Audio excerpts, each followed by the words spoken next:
Is it was really I was really fortunate. Yeah.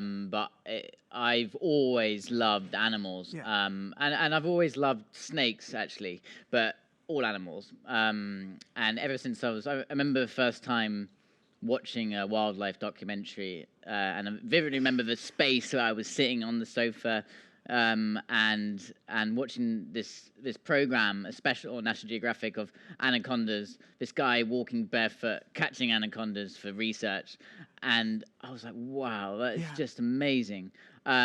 That was my first memory of like watching a wildlife documentary, and then I continued watching. I was really kind of obsessed. I was lived in the UK, If you had to and there's not ballpark it, how old were you, do you think? If you had the Venezuela anaconda story, when I was watching that, about 6 or 7 years old. Wow. And then the year after, or a couple of years after that, watching other documentaries, guys putting spiders on their head.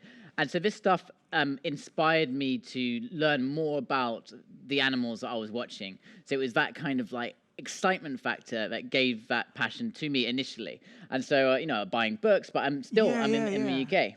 Steve Irwin and then ends up on the TV screens, and Steve Irwin becomes my hero. Changes the game, yeah. Changes the game. And I was so obsessed with snakes, and I was in Mexico, and a friend of mine at the time, I was off looking for snakes and stuff. It was quite obvious at this point. I'm 13 years old.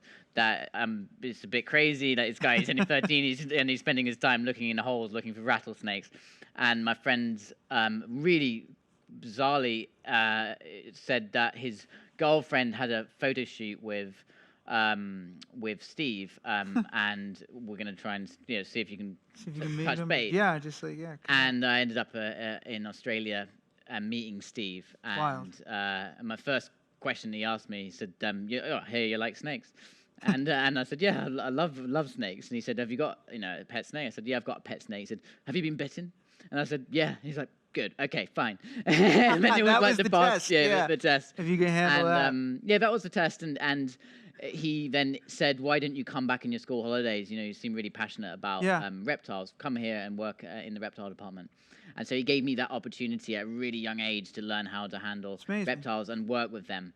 And the rest is kind of history. I've ended up going, studying biology, going more down the academic route, and really getting quite detailed in terms of animal behavior, and then getting out into the wild, doing my own expeditions, and filming everything, and getting bitten at the same time, learning about all these animals. A lot of the things that I probably now look back on, like, I was pretty lucky that something bad didn't happen. Right. And now, doing TV.